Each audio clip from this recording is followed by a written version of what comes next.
Welcome to the pod of Most Resistance, a show that challenges the dominant narratives within American politics. I'm your host, Fan. Today, I take a deep dive into the differences between Bernie Sanders and Elizabeth Warren. This episode will be divided into two parts. In part one, we talk policies.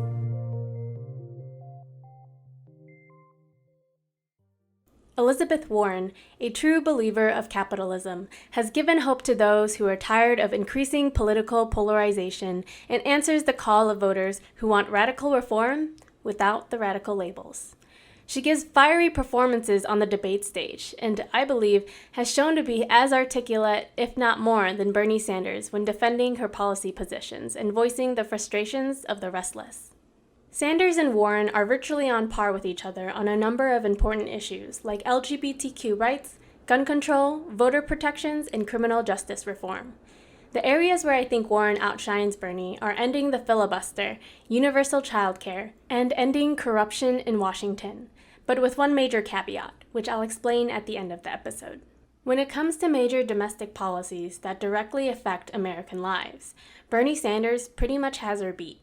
The plans I will compare will be healthcare, education, housing, and workers' rights.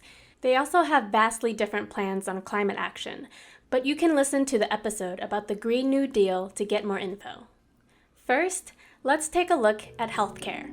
Universal healthcare has been Sanders' signature issue for the last two election cycles, especially since he, quote, wrote the damn bill, end quote. His Medicare for All proposal would basically eliminate premiums, deductibles, co-pays, and anxieties wrangling with insurance companies. People don't have to worry about losing their health coverage when changing jobs or starting their own business. All healthcare providers would be covered under Medicare for All, which means anyone who wants to keep their doctors can, and anyone who doesn't can easily find a new one. Medicare for All is estimated to save the U.S. just over $2 trillion over the course of 10 years. Now, the bill that Bernie wrote is lengthy since healthcare is a complicated issue, but one detail that I want to highlight is Section 107, which makes it illegal for, quote, a private health insurer to sell health insurance coverage that duplicates the benefits provided under this act, end quote.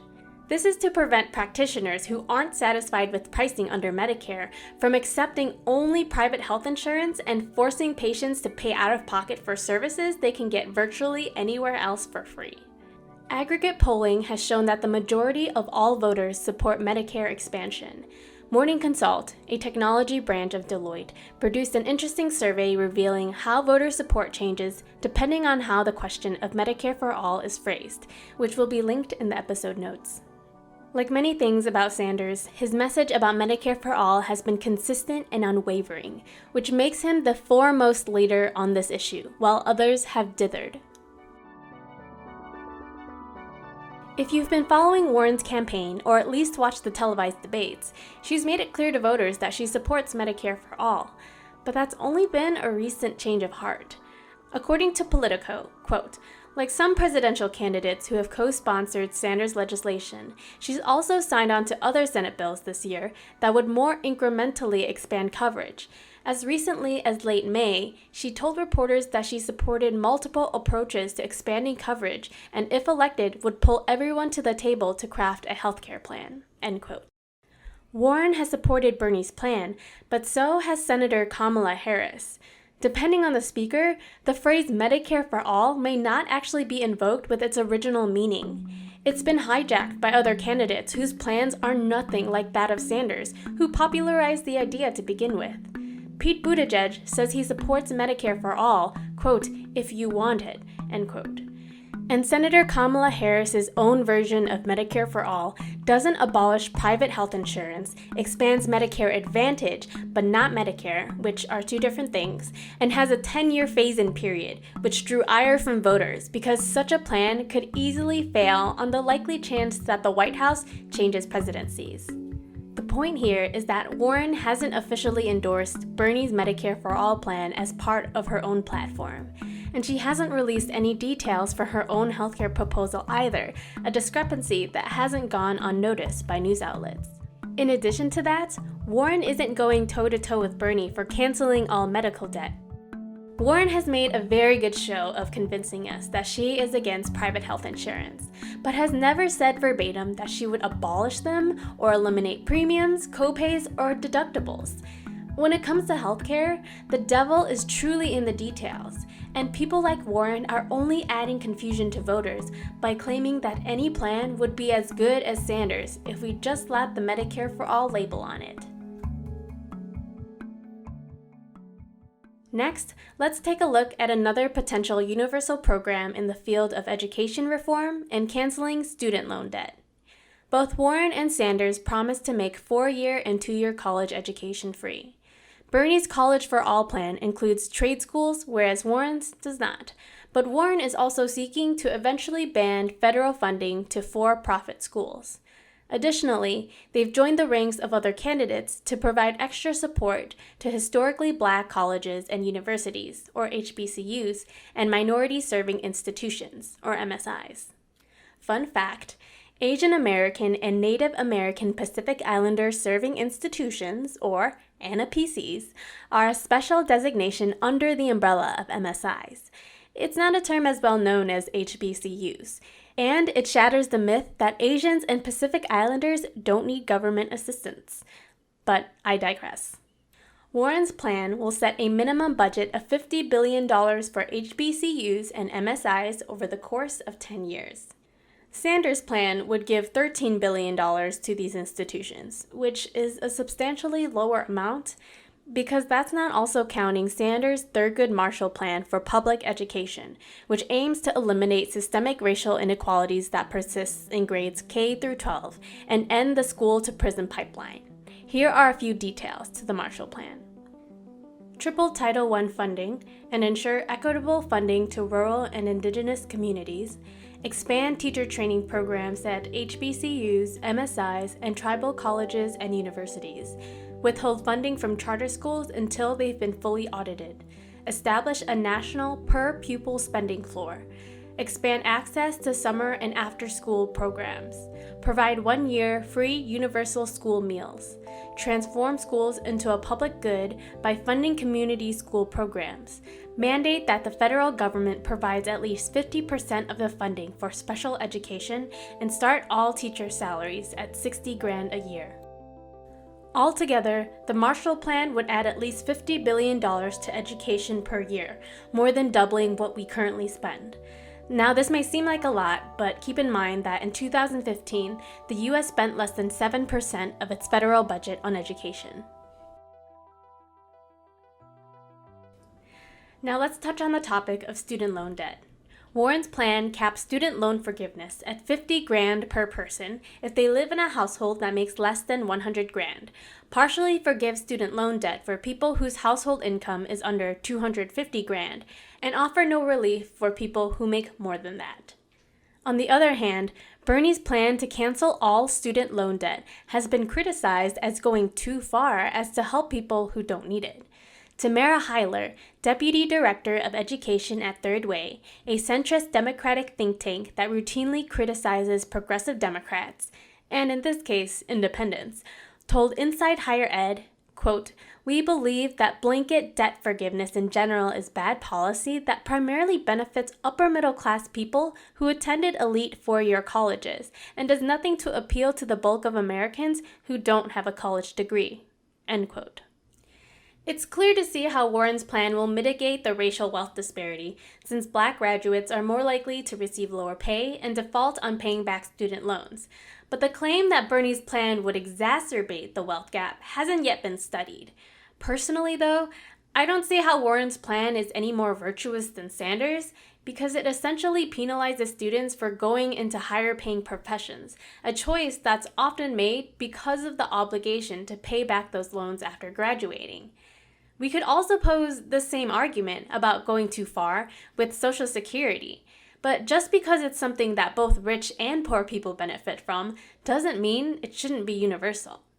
Listen to this clip from Hear the Burn, a podcast hosted by Bernie Sanders' National Press Secretary, Brianna Joy Gray, where she discusses the importance of universal programs with Dr. Harvey Kaye, a professor of democracy at the University of Wisconsin-Green Bay. American democracy requires extending democracy. And I think FDR understood that. And I honestly believe that Bernie understands that better than all of the Democratic candidates.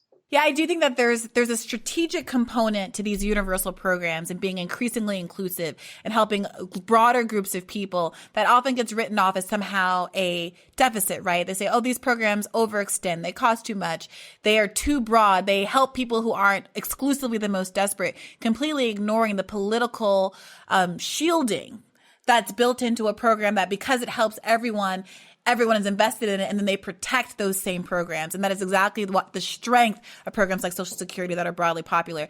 Before we go, there's a degree of irony to the praise that predominantly white elites and their equally white media counterparts have given to Warren's debt cancellation plan, despite having the least to benefit from it. Only it's not a coincidence, because upper middle class white Americans are actually doing just fine and don't really need help paying off debt. In fact, they derive more social value from aligning themselves with a candidate whose plan panders to their dilettante liberal desires to help quote-unquote the needy, over a plan associated with the image of gratuitous socialism. However, Sanders' total debt cancellation plan isn't a tactic to curry favor to non-white or working-class voters. It's a reset button for the American government to recalibrate its moral obligation to Americans and bail them out, just like Wall Street, in times where Congress has failed to prevent a national crisis. Speaking of crises, let's talk about housing. According to a 2019 study conducted by Harvard, almost half of American renters are cost-burdened, meaning they pay between 30 to 50% of their income on rent. Residents are calling for radical change. Listen to this Q&A between Elizabeth Warren and Tiana Caldwell, a leader in the housing reform movement who was homeless for 6 months because she was forced to choose between paying her rent and paying for her cancer treatment. Thank you, Senator. I want to get really clear. The reason we need 12 million units of social housing is that there are nearly 12 million people who are currently extremely cost burdened, spending over 50% of their income on rent. Yep. We know it's going to cost at least $150 billion to reinvest in all existing public housing units. And I can't live on the whims of private landlords anymore. I understand. I need universal rent control. This is important to me and all of us. It's not a homes guarantee until you commit to these big numbers and ideas. Are you ready to do that? So I've got the money to start us on public housing, on making sure that we've got social housing for everyone. And I've got it paid for, a way to put money in. I also believe when we talk about rent control, that what we have to do is this varies from community to community. What I want to make sure is no one can prohibit communities from developing the rent control plans that work for them. Writing a rent control plan in Washington may work for Chicago, but it's not going to work for Iowa City, or it may not work for Dallas. What I want to see, and I have in my plan, is protection so that every community empowers its tenants to be able to write the rent control plan that works for them. People were extremely unhappy with Warren's answer because states and cities simply aren't going to take it upon themselves to enact radical housing reform, nor can we trust that the markets will regulate rent prices. Behind the show of fake concern for each city's distinct needs was a casual dismissal of the president's obligation to help working-class Americans get a foothold. An independent analysis of Warren's plan states, quote, "If this legislation is signed into law soon, it will at the very least ensure that the current crisis in affordable housing does not get worse," end quote, and at the very most, will lower rent by 10% after 10 years. That's it. In other words, Warren doesn't have a plan to fix the housing crisis. She only has a plan to not make it worse. There is no way to follow up on this other than to share with you just a sliver of the details to Bernie Sanders' Housing for All plan. It will invest almost $1.5 trillion toward the creation of over 7 million quality, affordable, and accessible housing units, invest $400 billion to build mixed-income social housing units, which will help integrate communities, increase funding for the Indian Housing Block Grant to $3 billion, fully fund tenant-based Section 8 rental assistance, enact a national cap on annual rent increases, and allow states to pass even stronger rent control, provide a right to counsel for persons in eviction or foreclosure proceedings, protect homeowners from predatory lending and mortgage fraud, end homelessness, and pass the Equality Act to include LGBTQ Americans in the Fair Housing Act. There's really no comparison between Sanders and Warren when it comes to housing reform. To further rub salt into the wound, one of the only other major points in Warren's plan is to spend $4 billion toward building affordable apartments just for the middle class, without even taking further consideration for the working class Americans who will still be struggling under her plan. The reason why protecting LGBTQ rights to housing has particular relevance is because the Secretary of Housing and Urban Development, Dr. Ben Carson, recently denigrated trans people, saying something to the effect of, quote-unquote, big hairy men attempting to sneak into women's homeless shelters, according to the San Francisco Chronicle. The most stunning thing about this story isn't Carson's track record of anti-LGBTQ comments, or his profound lack of qualifications for being the HUD secretary. It's that Elizabeth Warren almost voted in favor of his appointment back in 2017. Before she flipped her vote, Warren released a statement on Facebook which said, "He made good detailed promises on everything from protecting anti-homelessness programs to enforcing fair housing laws. Promises that, if they're honored, would help a lot of working families. Can we count on Dr. Carson to keep those promises? I don't know. People are right to be skeptical. I am. But a man who makes written promises gives us a toehold on accountability." End quote. Since taking office, Ben Carson rejected California's request for more assistance to mitigate homelessness as recently as this month, and instead blamed California for not using more police force and allowing, quote-unquote, illegal and inadmissible aliens into their state, and has rolled back an Obama-era rule to fix segregation. In the worst-case scenario, Warren's equivocating signals a willful negligence to price out millions of Americans from their homes, given that 1/3 of her wealth comes from real estate. At best, she carries a foolish level of optimism that people with bad character and corporations with profit motives will do the right thing, a pattern that carries over to another crucial issue for Americans: workers' rights. In 2016, Bernie's presidential campaign staff was the first presidential campaign to unionize in U.S. history. Sanders has a long pro-union track record, which is why his workplace democracy plan is all about supporting unions. The Economic Policy Institute found that, quote, declining unionization has fueled rising inequality and stalled economic progress for the broad American middle class. As an economic sector becomes more unionized, non-union employers pay more to retain qualified workers, and norms of higher pay and better conditions become standard. For example, if a union hospital is across town from a non-union hospital, and the two hospitals are competing for workers, then the non-union workers will benefit from the presence of a union hospital. End quote. In other words, when unions do well, so do the rest of us. When they're weak, profits get distributed to the highest wage earners instead of the lowest. Sanders' plan aims to double union membership in 4 years by implementing the following ideas.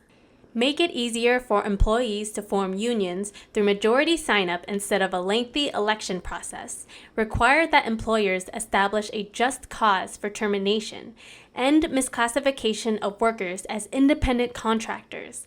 ban strikebreakers and protect pensions, stop corporations from forcing workers to attend anti-union meetings, deny federal contracts to companies that pay below $15 an hour, outsource jobs overseas, engage in union busting, deny good benefits and give outrageous executive compensation packages, and direct resulting healthcare savings under Medicare for All to raising wages and improving benefits.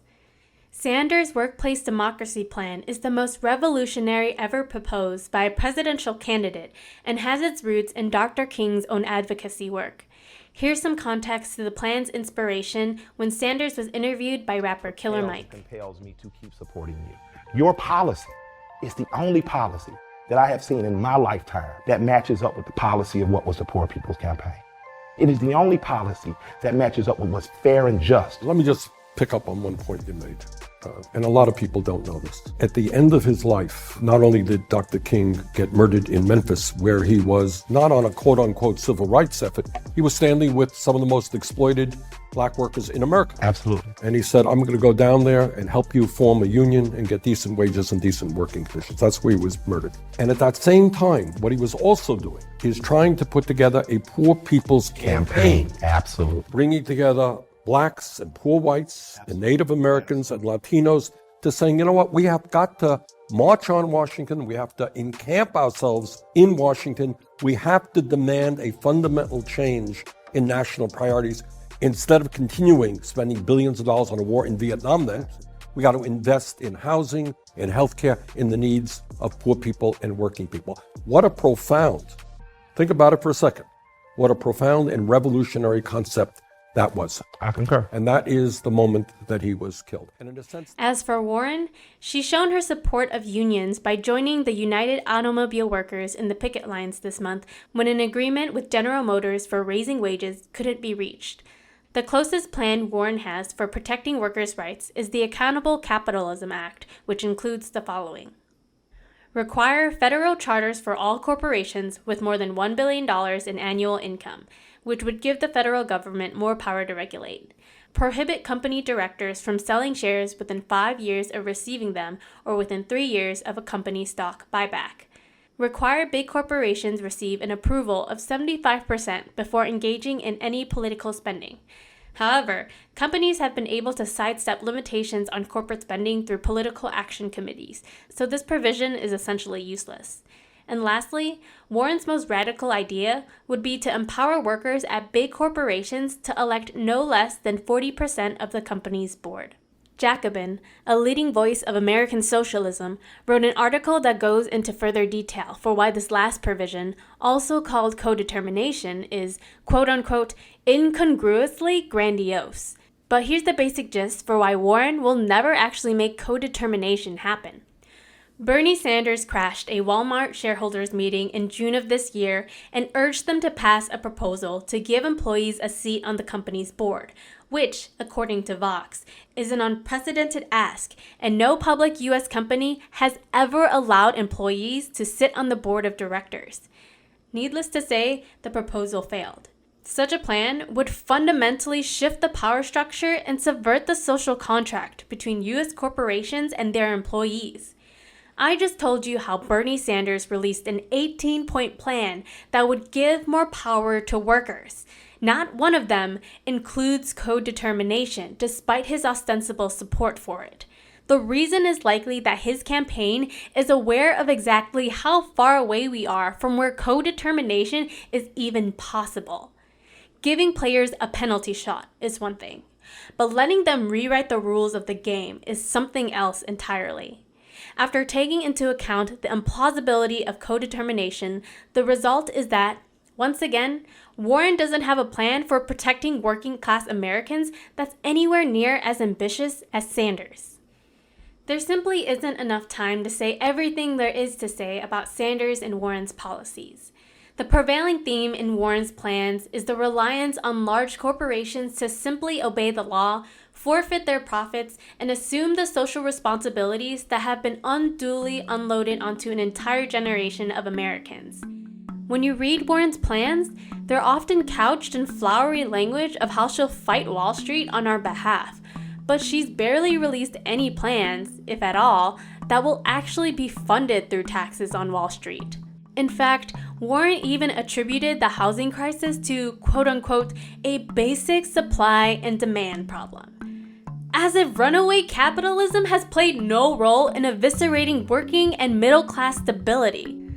The last concern about Warren that I want to share with you is that the day after releasing her plan to regulate corporate influence on Washington, her campaign hired a lobbyist from Planned Parenthood, which has lobbied against single-payer healthcare, aka Medicare for All.